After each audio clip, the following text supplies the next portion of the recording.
Hello everyone, welcome back to my channel. আমি অর্পিতার খামখেয়ালি গল্পে আপনাদের সবাইকে জানাই অনেক অনেক স্বাগত। আমার পরিবারের সকল বন্ধু, সকল পুরনো বন্ধুদের জানাই অনেক অনেক ভালোবাসা, আর নতুন বন্ধুদের জানাই সাদর আমন্ত্রণ। আজ একটি নতুন রেসিপি নিয়ে আপনাদের সামনে হাজির হলাম। রেসিপিটি বুঝেই গেছেন পটল দেখে যে পটলেরই একটি রেসিপি। হ্যাঁ, আজকে পটলেরই চটজলদি একটি রেসিপি নিয়ে আপনাদের সামনে হাজির হলাম। তার জন্য প্রথমেই পটলগুলোকে ভালো করে কিন্তু আমি খোসা ছাড়িয়ে নিয়েছি। আমি কিন্তু পুরো খোসা ছাড়াইনি, মাঝখানে একটু রেখেই খোসাগুলোকে আমি ছাড়িয়েছি, যখন আমি পটলগুলো ভাজবো যেন সেগুলো বেশি নরম না হয়ে যায়।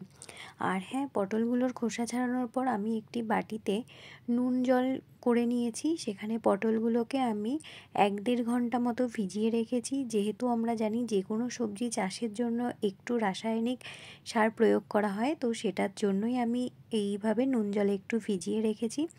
আপনাদের হাতে সময় না থাকলে আপনারা নাই রাখতে পারেন, বা যদি বেশি সময় থাকে একটু বেশি সময় ধরে ভিজিয়ে রাখলেও হবে। তারপর আমি মশলা রেডি করে নিয়েছি। এখানে নিয়েছি পেঁয়াজ, টমেটো, কাঁচা লঙ্কা, রসুন আর শুকনো লঙ্কা। পটলগুলোকে নুন জলের থেকে তুলে নিয়ে আমি এরকম মাঝখানে ফালি করে নিয়েছি। এক এক করে পটলগুলোকে ফালি করে নিয়েছি। তারপর পটলগুলোতে আমি নুন মাখিয়ে নিয়েছি, ভালো করে নুন মাখিয়ে এবার আমি তেল দিয়ে দিয়েছি। তেলটি একটু গরম হলে তার মধ্যে আমি পটলগুলোকে এক এক করে ছেড়ে দেব।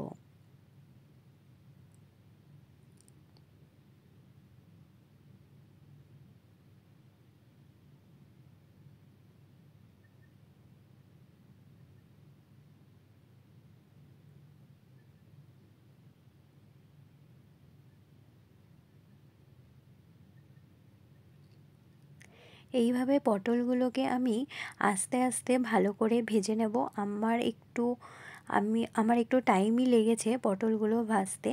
এইভাবে আমি আস্তে আস্তে পটলগুলোকে এক এক করে ভেজে নেব। আর হ্যাঁ, প্রতিবারের মতো এবারও বলছি সকল বন্ধুদের, আপনারা যারা আমার ভিডিও কন্টিনিউ দেখছেন তাদের তো অসংখ্য ধন্যবাদ।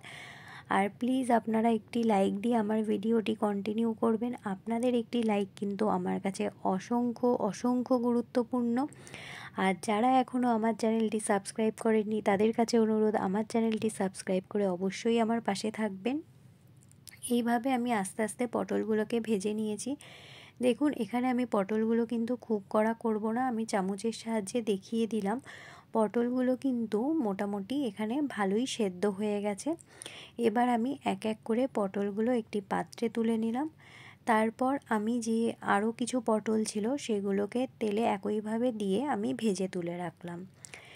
যেটুকু তেল ছিল সেটুকু তেলের মধ্যেই পরবর্তী রান্নাটুকু করব। তার জন্য প্রথমেই আমি এখানে রসুন দিয়ে দিয়েছি আর কাঁচা লঙ্কা দিয়ে দিয়েছি।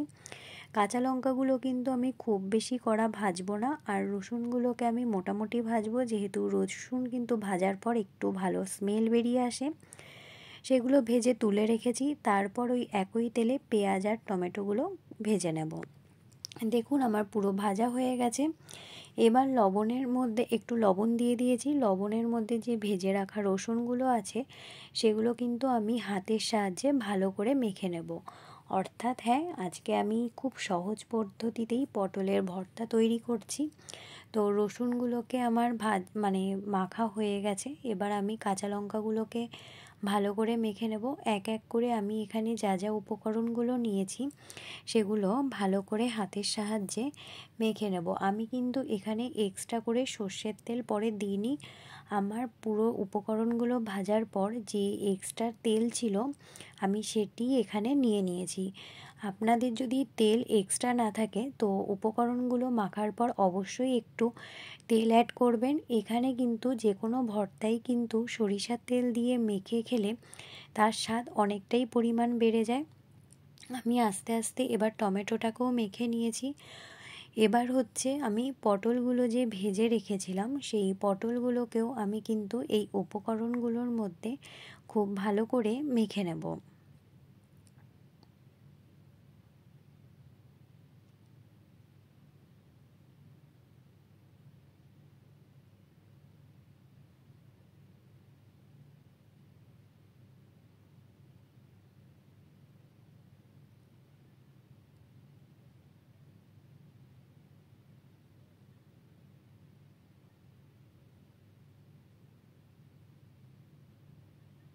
এখানে কিন্তু প্রতিটা উপকরণ খুব ভালো করে মিক্সড করতে হবে, তাহলেই কিন্তু স্বাদটা আপনারা বুঝতে পারবেন। যাই হোক, আমি হাতের সাহায্যে দেখতেই পাচ্ছেন প্রতিটি উপকরণ খুব ভালো করে মেখে নিয়েছিলাম।